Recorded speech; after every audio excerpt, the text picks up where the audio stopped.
मनसेची दुसरी बैठक सुरू झाली आहे। 1 नोव्हेंबरला होणाऱ्या मोर्चा संदर्भात या बैठकी अंतर्गत चर्चा होतीये। मोर्चाच्या नियोजनाकरता बैठकीचं आयोजन करण्यात आलंय। केंद्रीय समितीची बैठक सकाळी पार पडली आणि त्यानंतर आता 1 नोव्हेंबरच्या मोर्चा संदर्भातल्या बैठकीला सुरुवात थेट जाते आपले प्रतिनिधी भूषण शिंदे यांच्याकडे। भूषण, दुसरी बैठक शिवतीर्थावर मोर्चे बांधणी 1 नोव्हेंबरच्या मोर्चाची। नक्कीच लागवी एकंदर मनसे अध्यक्ष राज ठाकरे यांच्या आज दिवसभर बैठकांचं सत्र आपल्याला पाहायला मिळत आहे। आज सकाळी 8 वाजता एक बैठक पार पडल्यानंतर त्यांची सध्या एक दुसरी बैठक सध्या सुरू असलेली पाहायला मिळत आहे। एकंदर मनसे नेते संदीप देशपांडे, अविनाश अभ्यंकर, बाळा नांदगावकर, नितीन सरदेसाई आणि यशवंत केलेदार असे अनेक त्यांचे नेते महत्त्वाचे नेते आहेत, ते सर्व नेते या ठिकाणी आपल्याला उपस्थित आहेत। आणि एकंदर 1 नोव्हेंबरला जो मोर्चा होणार आहे त्या मोर्चामध्ये कशाप्रकारे आपली भूमिका मांडायची आहे, कशाप्रकारे गर्दी जमा करायची आहे, कशाप्रकारे या संपूर्ण मोर्चाचं नियोजन असणार आहे या संदर्भात बैठक पार पडत आहे। त्यामुळे हा मोर्चा अत्यंत महत्त्वाचा आहे, जो निवडणूक आयोगाच्या विरोधामध्ये असणार आहे।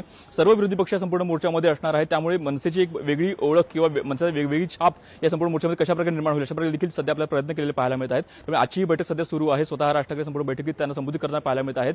स्वतः बाळा नांदगावकर या संपूर्ण बैठकीनंतर प्रतिक्रिया देणार आहेत, माध्यमांशी बोलणार आहेत। त्यामुळे या बैठकीत नेमकं काय झालं किंवा काय नेमकं ठरलं आहे या संदर्भात स्वतः नांदगावकर बोलतील। मात्र सध्या ही बैठक सुरू आहे, साधारण तासभर झालेला आहे, बैठक सध्या सुरू आहे। आज सकाळी 8 वाजता एक बैठक पार पडली, आता सध्या एक बैठक सुरू आहे, त्यानंतर संध्याकाळी 6 वाजता सुद्धा एक बैठक होणार आहे। त्यामुळे आज या बैठकीमध्ये भूषण कोण कोण सहभागी आहे? या बैठक 1 नोव्हेंबरची जबाबदारी ही मनसेकडून नेमकी कोणाला दिली जाईल या सगळ्याविषयी काही संकेत पोहोचतात का? नक्कीच लागू एकंदर आज ज्या प्रकारे बैठकीचं सत्र सध्या सुरू आहे त्या संपूर्ण बैठकीमध्ये मनसेचे सर्व प्रमुख जे नेते आहेत ते सर्व नेते आपल्या इथे उपस्थित आहेत। त्यामध्ये स्वतः बाळा नांदगावकर आहेत, नितीन सरदेसाई आहेत, संदीप देशपांडे आहेत, त्यासोबतच त्यांचे जे यशवंत केलेदार आहेत, असे अनेक नेते इथे आपल्याला उपस्थित असले पाहायला मिळत आहेत। आणि त्यानंतर 1 तारखेला जो मोर्चा होणार आहे तो मोर्चा अत्यंत महत्त्वाचा आहे। त्या मोर्चामध्ये कशाप्रकारे मनसेची बाजू मांडली जाणार आहे, मनसेची कशाप्रकारे गर्दी जमा होणार आहे, या संपूर्ण मोर्चामध्ये ज्या विरोधी पक्षांचा जो मोर्चा आहे त्या मोर्चामध्ये मनसेची एक वेगळी छाप कशाप्रकारे निर्माण होणार आहे या संदर्भात हा संपूर्ण मोर्चा होणार आहे। त्यामुळे या संपूर्ण मोर्चामध्ये मनसेचं वेगळे अस्तित्व सध्या आपल्याला पाहायला मिळणार आहे। त्यामुळे मनसेचा हा मोर्चा अत्यंत महत्त्वाचा आहे।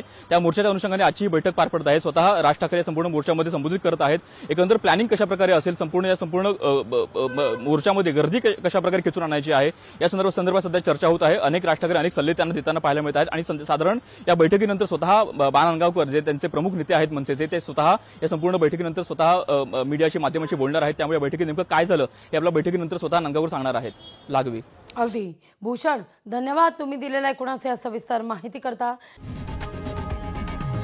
लोकशाही मराठी ऐका, पहा, जागरूक रहा।